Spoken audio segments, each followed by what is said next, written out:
say, I've been kicked twice. That third time I drove through a dead zone, apparently, and it kicked everything off. I had no phone, no nav, because I was in the boonies. So, yeah, I'm really not sure. Either that or the gods of the internet have decided you, sir, will not do a live today. You instead will be quiet and go hide in the corner. I'm not sure what to make of this.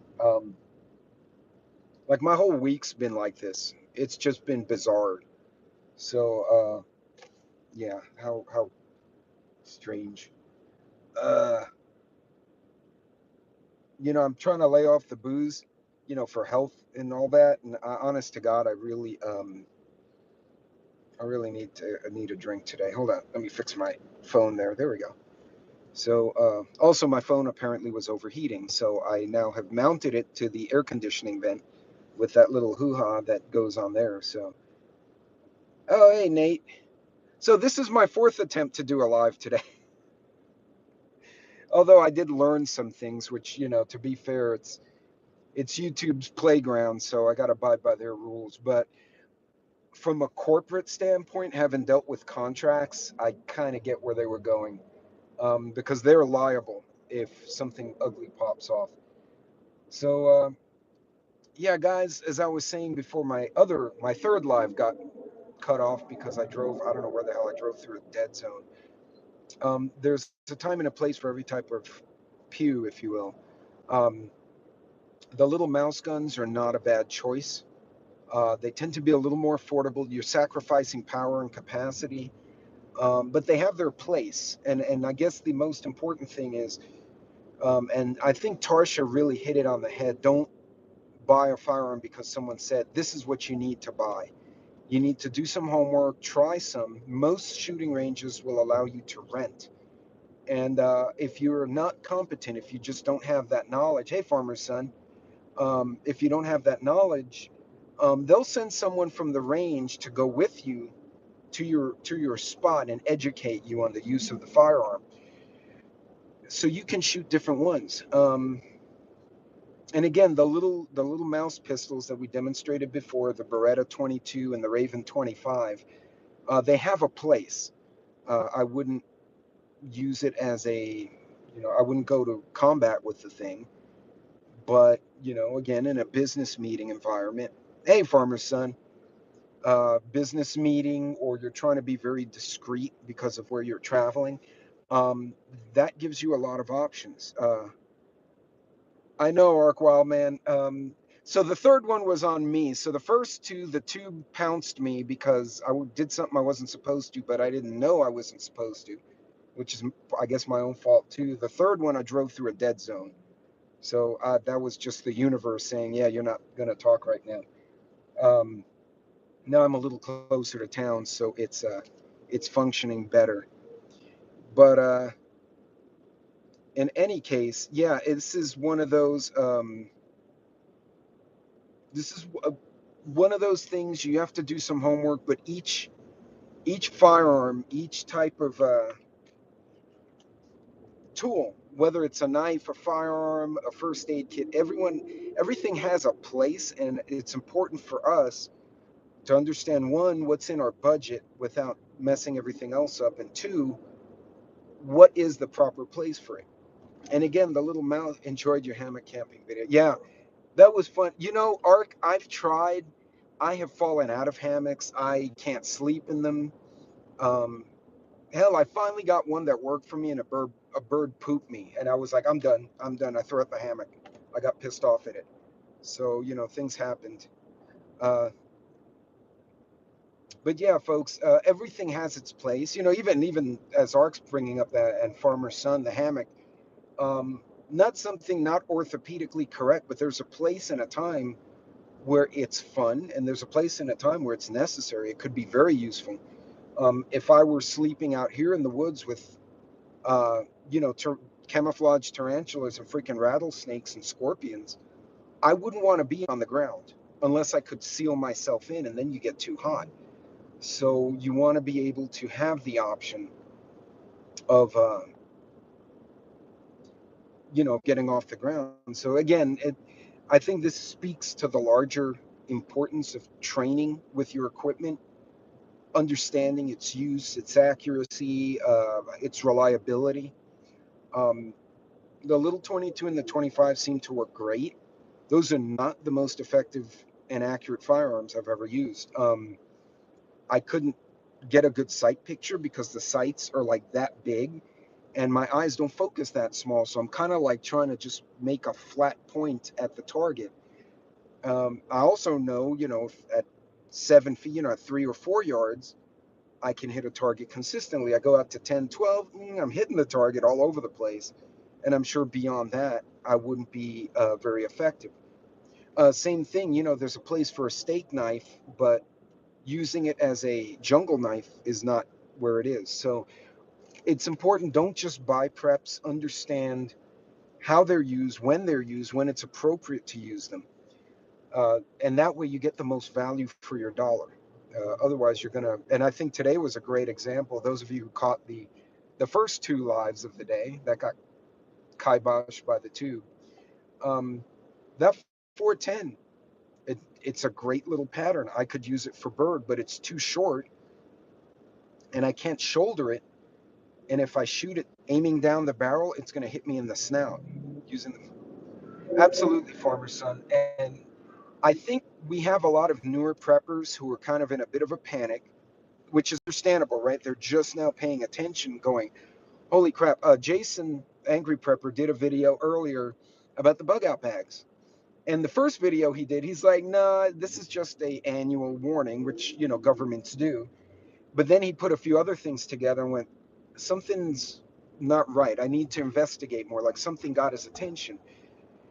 But if you are already a prepper, you're listening to him going, yeah, I get what you're saying. Like we should have a bag. Don't freak. But the timing's curious. And, you can kind of put it together. But new preppers are seeing these announcements about, radiological attacks and about bug out bags. And they're freaking out because they don't have context. They don't understand the tool and why it should be used a certain way. Um, so it's important that those of us who are more established at least let people know, hey, cool your jets. This is why this is out there, and this is what you can do to be more ready. Um, you guys have seen my videos. I like to have takeaways. Well, my takeaway from today, aside from don't do live streams with the firearm because the tube will kick you, uh, my other takeaway is uh, practice with everything. And if you haven't shot it in a long time or haven't used it to cut or whatever it is, get your gear out and try it, practice with it, utilize it. You don't want to be in an emergency situation and find out I can't sleep in one either. No, it breaks my butt questioning everything. No, and it should encourage you to question. It should encourage you to challenge. Um, like I've put out videos. I have another one tomorrow. I've put out a few. Let's challenge the science, because I think Dr. McMuffin, who was telling people to get meds because he thought they worked or somebody paid him to say that, whatever the hell he was doing. But the arrogance of the man to say, well, challenging me is questioning science. Damn right, it's questioning science. I'm an engineer. I have to make your science work. Because once physicists and these, real think tank guys are like, behold, we can make this widget, guess who they call? They call the freaking engineers and say, make the widget. And you have no idea how many arguments engineers and physicists get into. Because the physicist's like, well, the paperwork said you can do it. And I'm like, it's going to catch fire, pendejo. You can't do that. And then we have words. Um, the best scientists are the ones who actually go in the field with the engineers, because we'll be there and we'll turn something on and poosh, it catches fire. And they're like, well, hell. I'm like, yep, that is what I was warning you about. So we need to fix that. But again, challenge the science, question what you see. And you don't have to be a conspiracy theorist. I have people, I'll put news out, they're like, well, and I'll tell them, look, it was on CNN, Fox, BBC, and Reuters. And I had one guy pop out and go, well, you said Fox, so you lost me. Okay, well, go to Shaboba. What do you want me to tell you, pendejo? I checked 4 resources. The fact that you only clued in on one means you're not someone worth my time. I know that sounds very unchristian, but my sister had a great phrase: let go and let God. And if I can't help someone because they're being unwilling, hey, I'll leave you to the Lord, and the man can decide what happens to you. You know what I mean? Um, Learn to field strip your weapons and clean them. Yes, absolutely, former son. Um, but yeah, if you can, there are going to be a lot of, well, some people, I've had new preppers, especially on TikTok, a lot of new ones there, and they'll start the conversation with, I have a stupid question. My friend, if you don't know it and you don't ask it, that's stupid. I'd rather you ask a what you think is a stupid question, which is probably just a very fundamental question. Ask your question, and let's see if we can educate you so that you have now learned something new. So when I see in like some of these other platforms, someone asks a very rudimentary question because they don't understand, and somebody else pounces on them, I block the guy who's doing the pouncing, not the one who asked the stupid question, because obviously someone has no knowledge. They need information. Uh, yeah, it is take four magic. So I got kicked by the tube twice, drove through a dead zone on number three. So this is number four. So if I get kicked again, I'm done for the day. I'm just like I'm finished. It's just gotten too weird at this point. Uh, and by the way, in the time, so I started that first live stream was what, like 11:30 ish, when I started filming and shooting, kept getting kicked off. No, about 12. So it's 1:20, and it went from 90 degrees, 89 degrees when I got to the range. It's already 101 in an hour and 20 minutes. And I was wondering, why am I so hard? I'm like really breathing hard because I feel hot.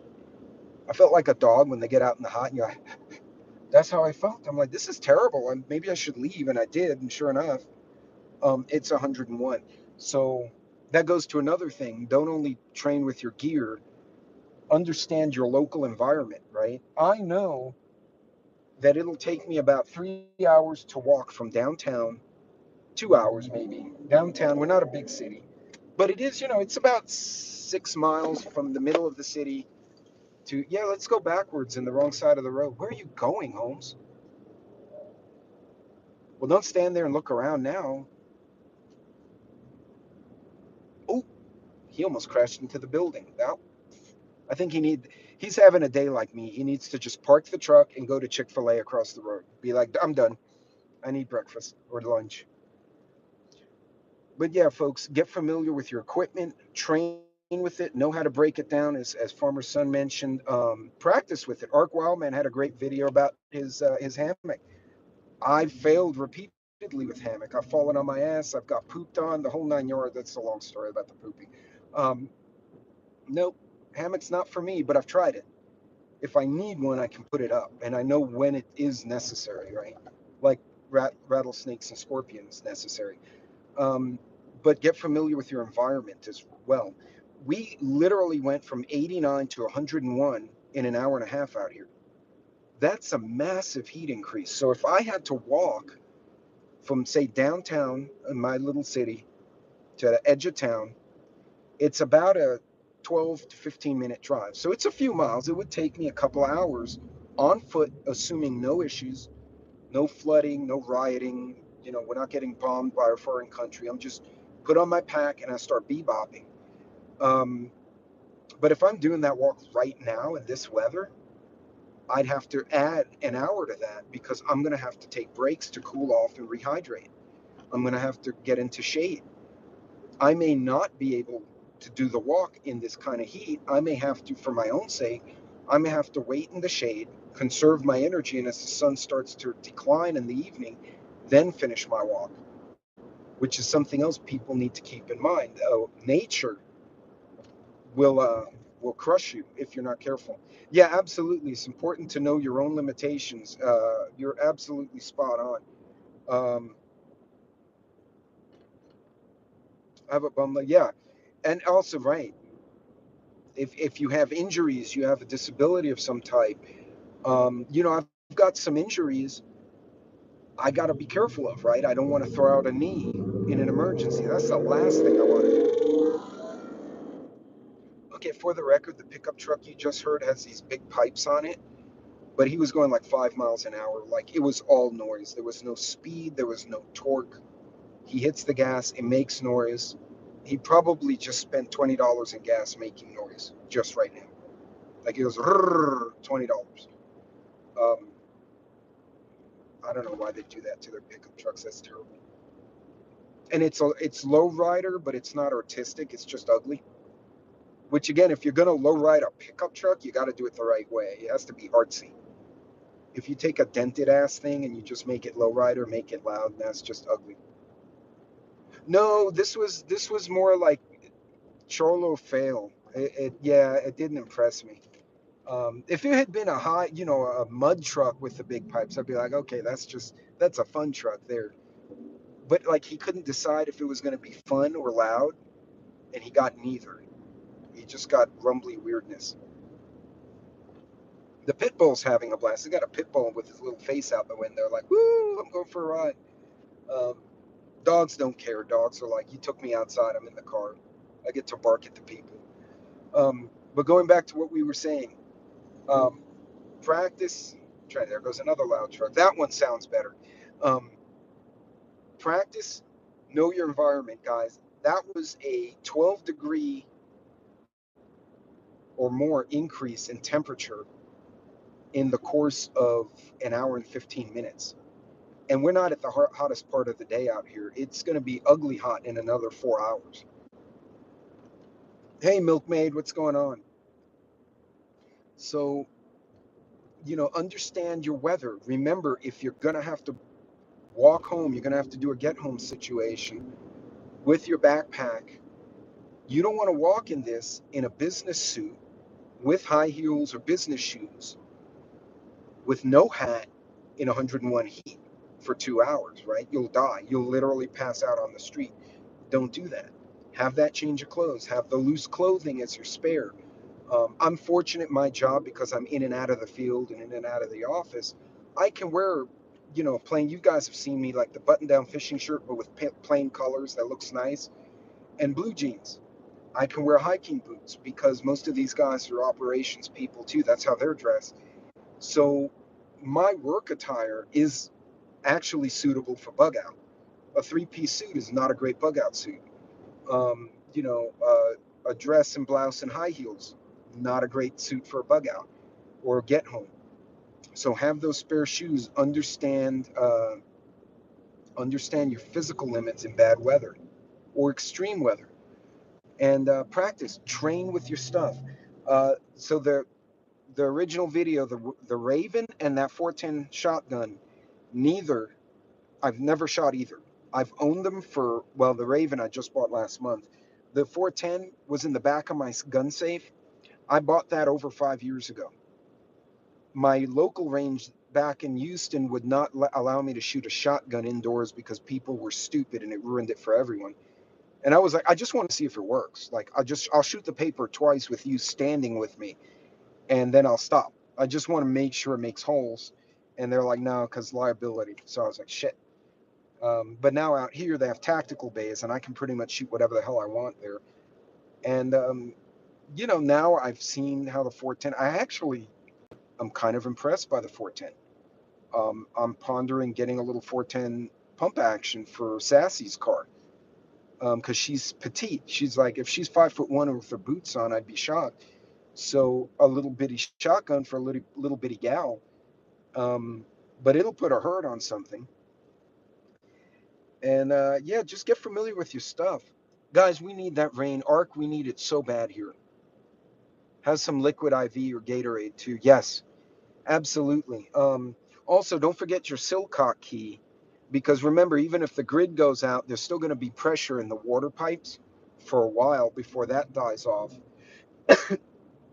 So if you can get to a municipal building and pour out some water, I mean, it's tap water, it may not be great in your area, but typically it's safe to drink for a while before the plants go down. Um, Put it in there. If it's sus, you could run it through a filter or put some iodine tablets in it. and and purge it out. But definitely, guys, get familiar with your weather and how you perform in it. And also get to know your own body. If you start feeling signs of frostbite, heat stroke, exhaustion, nausea, stuff like that, uh, and Milkmaid, actually, I have everything bug out bag ready, but I've only packed get home bags, which I can evolve into a bug out bag because more than likely in my current environment, bugging in would make the most sense because all my friends, many of whom are farmers and homesteaders, are right here. So I've got like a very loosely organized mag with my coworkers here, but it's me getting back to my house to get my gear. Um, because my initial plan would be to bug in until I can evaluate what the hell's going on. Obviously, they're dropping bombs and missiles. I'm going to be driving to the armory and find my colonel and ask him where my plate carrier is if they still have it. I mean, because then it's a whole new ball game. But yeah, for me, because of my travel, pretty much, I don't really have a bug out bag or a get home bag. I have the bag of stuff. It's the stuff bag. I don't know, the roaming bag. I don't know what to call it. And it's kind of a little of both, but it's neither.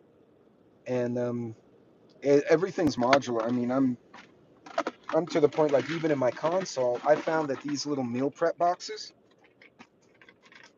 they fit sideways in my F-150, and that's my meds.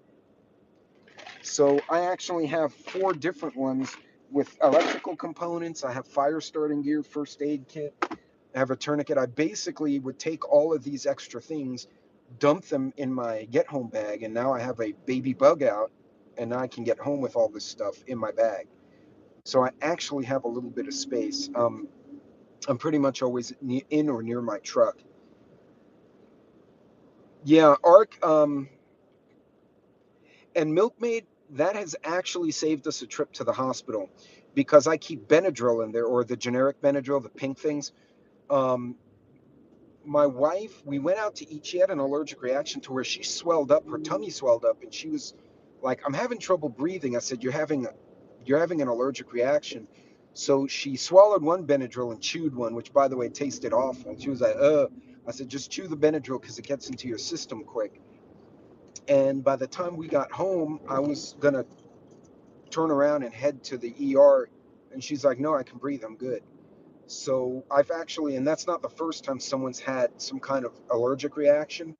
One kid at a lacrosse game got a bug bite, and he started to swell up, and we gave him a Benadryl, and then he was stoned, but he didn't swell up anymore. So, and then just make sure, don't do what I did once, and don't put Advil PM instead of just plain Advil, because you don't want to go driving and you've just put knockout medicine in your stomach, right? Because then you could get a DUI technically. Um, but I have one of those little tubs. I got them 10 for like $15. I pre-packed one with meds. I got one with all the little electrical connections and cables and stuff like that that normally wind up all over your truck. In that one, I have another one with miscellaneous tools, MRE spoon, a small knife, fire starting stuff, a cigar chomper in case I get the urge to have a cigar. Um, I forgot what I have in the fourth one, but I basically can put all 4 of those in my bag in addition to what's already in my get home bag. And then what you do, if you have to bail from your vehicle, you take your stuff, bail out, find a place you can stop. And I have paper maps and I have notepads and all sorts of stuff. I basically have a plan. If I get stuck in my truck and the zombies appear, I'm being silly, of course, but go through my truck basically counterclockwise. There's a bunch of stuff that goes in or on my bag or my person, and I'm gone. And then I'll find a quiet place to hide and then reorganize the bag as needed. But day to day, it's available to me. If I'm driving, I don't have to dig up my bug out bag or my get home bag. I just open this console and out comes the box I need. So little things like that, guys. And I'm a big fan of using your preps day to day. The worst thing you have to do is replenish band-aids or whatever. Um, You don't want to leave them in a brand new packaging like you got it from the store. And now, you have an emergency, you got rained on, you're wet, and you're trying to open plastic containers, and you're cutting your fingers open on these little containers or a scissor because you never opened the product. That I would want to do. So, make sure you check your gear, make sure it works the way you thought. If it doesn't work, it's a lesson learned, right? If the little knife breaks, the fire starter doesn't start fires. Uh, and Farmer's Son, it depends on the situation. I can probably bail out of the truck. It depends on how quickly something happens. Um, uh, Most of what I would do would be, I mean, obviously, if there are cruise missiles dropping on us, uh, that could be a problem. Now, Green Thumb, to your point, my first aid kit and my tourniquet are in the driver's side console. They're literally at my left hand. And that's in case I get into some situation as I'm back in my truck and I get injured, someone in the truck gets injured, I can apply an immediate tourniquet to that individual. I have a magnetic mount for my sidearm, so if it's not at my hip, it's actually mounted on my console where I can reach down and grab it. However, if you get in a wreck, your gun's going to go flying. Somebody had found that out the hard way out here. And then the gun went into the woods. They had to go find it after the accident. But yeah, and remember, prepping is evolutionary, right? What you have today, you may completely change 2 months from now or a year from now, right? It purely depends on what you're learning as you go. Use your gear, practice with it. Um, and it's free. I mean, it's not free. You had to pay for the gear, but you've already bought the gear. Uh, yeah, Green Thumb, I'm the same way. My first aid kit is to my left, and the F-150s and the Chevys have it too. That little like console on your door. And first aid kit, the tourniquet's on my range bag now because I pulled it off and stuck it on there. And then I have the physical maps, and I'm a big fan of these kind of maps, the ones that are laminated, and they're a little more expensive, but you can use somebody reminded me I could use a dry erase on this, right? So if I'm like, okay, I'm going from San Antonio to, I don't know, El Paso, and I can listen to the radio and they say, okay, don't go via Dallas because Dallas is having a shit show. You could put an X in Dallas, and then you can say, okay, I'm going to plot these towns out, and you can write on the map. So yeah, practice with your stuff. That's what I was doing today. And even if, oh, by the way, Green Thumb, if you do use a Sharpie by accident, which of course I have, and you want to get it off, saliva works really well. The Neutrogena makeup wipes will take it off. Neutrogena will also take up face camo. Because you ever put face camo on, like really heavy face camo, and then you try and get it off, and you use soap and it doesn't go anywhere? So when my oldest son was in basic, every picture they sent of us, he had like camouflage in his ears and up his nose.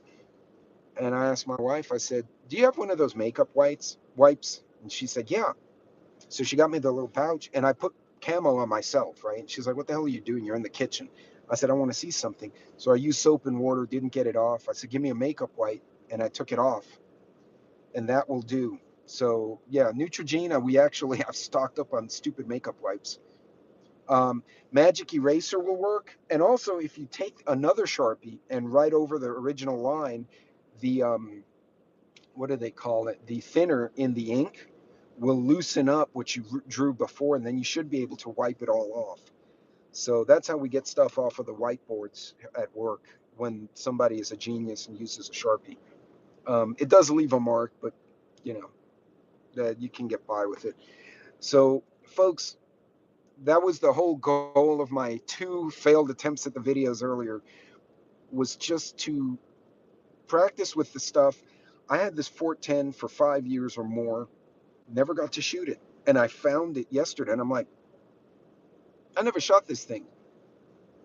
We have a tactical bay. I'm going to go try it. And what did I learn? I learned that it recoils a lot more than I thought because it's light. Hey, Chuck. And hey, take care, former son. and it's too short for me to shoot. I have to shoot it like a weird pistol, and that's not very great. But it might be a perfect size for my wife. So next time I go out, I'll bring her when it's not like 102 degrees and see how she likes shooting it. Um, but yeah, I tested the little 25 that I had basically pulled apart, cleaned up, rebuilt, put back together. I know Morgan was dying to see that thing if it shoots.